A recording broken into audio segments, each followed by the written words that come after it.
Praise the Lord दोस्तों, तो प्रभु यीशु मसीह में विश्वास करता हूँ कि आप आनंदित होंगे। स्वर्गदूतों का अध्ययन जारी है और आज हम समझने का प्रयास करेंगे हनोक की किताब में से कि हनोक की किताब स्वर्गदूतों के बारे में क्या बताती है। हालांकि हनोक की किताब एक प्राचीन यहूदी ग्रंथ है जो बाइबल का हिस्सा नहीं है, जो बाइबल के कैनॉन में इसे इंक्लूड नहीं किया गया है। ये यूडेइग्राफा के रूप में वर्गीकृत किया जाता है। यह किताब हनोक के नाम से जानी जाती है, जो उत्पत्ति 5 अध्याय उसके 21 और 24 पद में वर्णित नूह के परदादा है। हालांकि यह बाइबल का कैनोनिकल हिस्सा नहीं है।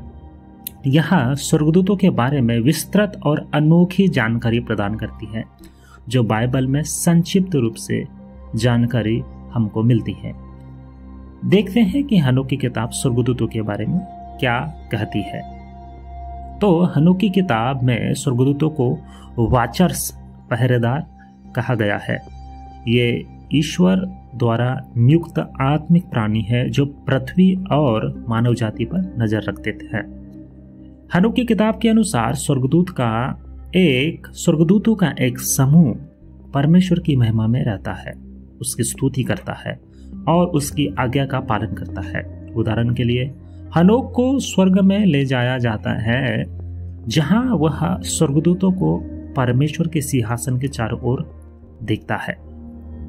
अब हम बात करते हैं फॉलन एंजल के बारे में, जिन्हें गिरे हुए स्वर्गदूत कहा जाता है, जो कि उत्पत्ति की किताब उसके अध्याय 6 में बताया गया है। तो हम इसको हनोक की किताब के द्वारा समझने का प्रयास करेंगे। हनोक की किताब का सबसे प्रसिद्ध हिस्सा द बुक ऑफ वाचर्स अध्याय 6 से लेकर 1 से लेकर 36 तक है, जो गिरे हुए स्वर्गदूतों की कहानी बताता है। यह उत्पत्ति 6 अध्याय के 1 से लेकर 4 पद में संक्षिप्त वर्णन का विस्तार करता है, जहां ईश्वर के पुत्रों मतलब परमेश्वर के पुत्रों के बारे में और जिन्होंने मनुष्यों की बेटियों से विवाह कर लिया था, जो कि आपने उत्पत्ति की किताब उसका 6 अध्याय में आपने पढ़ा होगा, वहां पर इसके बारे में बताता है।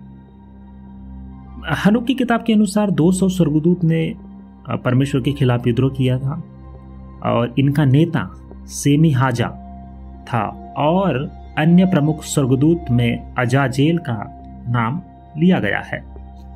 इनके कार्य के बारे में हम समझ लेते हैं कि इन स्वर्गदूतों ने मानव महिलाओं से विवाह किया और उनके साथ संतान उत्पन्न की, जिन्हें नेफिलीम कहा गया है। ये नेफिलीम विशालकाय और हिंसक प्राणी थे, जिन्होंने पृथ्वी पर अराजकता फैलाई। तो परमेश्वर ने इन स्वर्गदूतों को उनके पापों के लिए दंडित किया, उन्हें पृथ्वी के नीचे बांध दिया, जहां वे अंतिम न्याय के दिन तक कैद है। अजाजेल को विशेष रूप से एक निर्जल स्थान में बांधा गया है। ऐसा हनोक की किताब उसके 10 अध्याय के 4 और 6 पद में बताया गया है। हनोक इस बात को भी बताता है कि जब स्वर्गदूत इस पृथ्वी पर उतरे, जैसे कि उत्पत्ति की किताब उसके 6 अध्याय उसमें आप पढ़ सकते हैं, तो हनोक इस बात को कहता है कि गिरे हुए स्वर्गदूतों ने मानव जाति को विभिन्न प्रकार का ज्ञान प्रदान किया, जो पृथ्वी पर पाप और भ्रष्टाचार का कारण बना। उदाहरण के लिए हनोक कहता है कि अजाजेल ने हथियार बनाना, अजाजेल नामक एक स्वर्गदूत था जो कि गिराया हुआ स्वर्गदूत था, उसने हथियार बनाना, धातु का काम और सौंदर्य का प्रसाधन सिखाया। और अन्य स्वर्गदूतों ने जादू टोना, ज्योतिष और खगोलीय रहस्यों का ज्ञान मानव जाति को प्रदान किया। यह ज्ञान मानव जाति के लिए एक विनाशकारी साबित हुआ, जिसके कारण परमेश्वर ने महाप्रलय मतलब बाढ़ भेजकर पृथ्वी को शुद्ध किया। जैसे कि आप हनोक उत्पत्ति की किताब 6 और 7 पद आप पढ़ सकते हैं, आपको क्लियर समझ में आ जाएगा। तो यहाँ पर कुछ स्वर्गदूतों के नाम हनोक की किताब में बताया गया है। तो हनोक की किताब में कई स्वर्गदूतों के नाम और उनकी विशिष्ट भूमिकाएं भी दी गई है, जो बाइबल में नहीं मिलती है। सबसे पहली बात, एक स्वर्गदूत का नाम दिया गया है जिसका नाम है मिकाएल, और यह परमेश्वर का प्रमुख स्वर्गदूत है जो पवित्रता और न्याय का प्रतीक माना जाता है। गैब्रियल नामक एक स्वर्गदूत है जो कि संदेश वाहक है, जो परमेश्वर के संदेशों को पहुंचाता है पृथ्वी पर मानव जाति के पास में। रफाएल नामक एक स्वर्गदूत के बारे में हनोक की किताब में वर्णन किया गया है। यह स्वर्गदूत चंगाई और मार्गदर्शन का स्वर्गदूत है। ऐसा हनोक की किताब उसके 10 अध्याय उसके 7 पद में वह नेफिलीम के प्रभाव को भी ठीक करने के लिए भेजा गया था। उरियल नाम का एक स्वर्गदूत हनोक बताता है।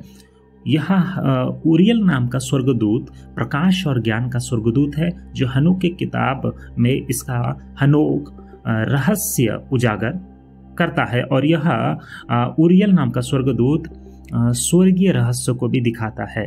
इसके अलावा किताब में 7 महादूतों मतलब आर्क एंजल का उल्लेख है जो परमेश्वर के सिंहासन के निकट रहते हैं।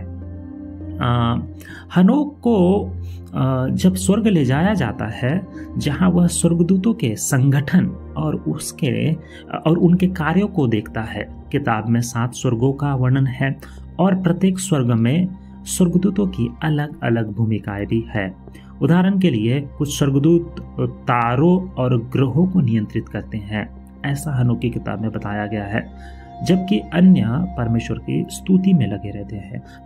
अध्याय 20 में 7 महादूतों का कार्यों का वर्णन करता है, जैसे उरियल का प्राकृतिक और व्यवस्था पर नियंत्रण उसके बारे में जिक्र करता है। हनोक की किताब में स्वर्गदूतों की भूमिका अंतिम न्याय में भी महत्वपूर्ण है। गिरे हुए स्वर्गदूत और उनके बच्चों जैसे नेफिलीम को दंडित किया जाएगा, ऐसा हनोक की किताब में बताया गया है, जबकि पवित्र स्वर्गदूत परमेश्वर के न्याय को लागू करेंगे। हनोक की किताब उसका 1 अध्याय उसके 9 पद में एक भविष्यवाणी है जिसे यहूदा की पत्री, बाइबल में यहूदा की पत्री उसके 1 अध्याय उसके 14 और 15 पद में भी उसको प्रकट किया गया है, उसका जिक्र किया गया है, जिसमें कहा गया है कि परमेश्वर अपने पवित्र स्वर्गदूत के साथ आएगा ताकि पापियों का न्याय करे। और बाइबल में स्वर्गदूतों को परमेश्वर के सेवक और संदेशवाहक के रूप में दिखाया गया है, जैसे कि इब्रानी की किताब उसके 1 अध्याय उसके 14 पद में आप देख सकते हैं कि स्वर्गदूत जो होते हैं वो उद्धार पाने वालों के सेवा टहल करने वाली आत्माओं के बारे में एक वचन आपने शायद पढ़ा होगा। ये इब्रानियों की किताब उसके 1 अध्याय उसके 14 पद में है। लेकिन हनोक की किताब उनके विद्रोह और मानव जाति पर प्रभाव को विस्तार से बताती है। बाइबल में नेफिलीम का संक्षिप्त उल्लेख है। उत्पत्ति 6 अध्याय उसके 4 पद में आप उसे पढ़ सकते हैं, लेकिन हनोक की किताब में इसे विस्तृत कथा के साथ जोड़ती है। बाइबल स्वर्गदूतों के विवाह को नकारती है, मरकुस की किताब उसके 12 अध्याय उसके 25 पद में, जबकि हनोक की किताब में यह स्पष्ट रूप से इसके बारे में बताया गया है। तो हनोक की किताब स्वर्गदूतों को परमेश्वर के पवित्र सेवकों और विद्रोही प्राणियों दोनों के रूप में चित्रित करती है। यह पवित्र स्वर्गदूतों को परमेश्वर की महिमा और व्यवस्था के रक्षक के रूप में दिखाती है, जबकि गिरे हुए स्वर्गदूतों को पृथ्वी पर पाप और विनाश के स्रोत के रूप में दिखाती है। किताब स्वर्गदूतों के नाम, उनके कार्य और उनके संगठन का वर्णन करती है, जो बाइबल से कहीं अधिक विस्तृत है। हालांकि यह बाइबल का हिस्सा नहीं है, यह प्राचीन यहूदी और ईसाई विचारधारा को समझने में महत्वपूर्ण रखती है। या तो बाइबल को समझने में और ईसाई विचारधारा को समझने में, प्राचीन यहूदी इतिहास को भी समझने में हनोक की किताब हमें यह सहायता प्रदान करती है। तो हनोक की किताब, जैसे कि मैंने बताया कि यह बाइबल के कैनान में इंक्लूड नहीं है, इसे नहीं जोड़ा गया है, लेकिन ये बाइबल को समझने में प्रयास करती है। तो हमने अभी समझ लिया है कि हनोक की किताब के अनुसार स्वर्गदूतों के बारे में ये मैं सिंपल प्रकाशन आपको प्रदान कर रहा हूँ, जो कि एकदम ऊपर मैं आप लोगों को बताया। मैंने गहराई से हनोक की किताब में से स्वर्गदूतों के बारे में अभी नहीं बताया है। अगर आप जानना चाहते हैं स्वर्गदूतों के बारे में गहराई से और अंत के दिनों के बारे में, तो आप नीचे कॉमेंट करें। मैं और भी अध्ययन और भी गहरे प्रकाशनों को स्वर्गदूतों के बारे में हनोक की किताब में से और भी प्राचीन यहूदी इतिहास में से आप लोगों के सामने प्रकट करूंगा। बाइबल से लिंक करके उन सारी बातों को मैं समझाने का प्रयास करूंगा। सो प्रभु आपको ब्लेस करे, आपको आशीषित करे। वीडियो को लाइक कीजिए, शेयर कीजिए। आपको अगर अध्ययन अच्छा लग रहा है तो ज़रूर अपने मसीह भाइयों और बहनों के साथ में शेयर कीजिए। God bless you.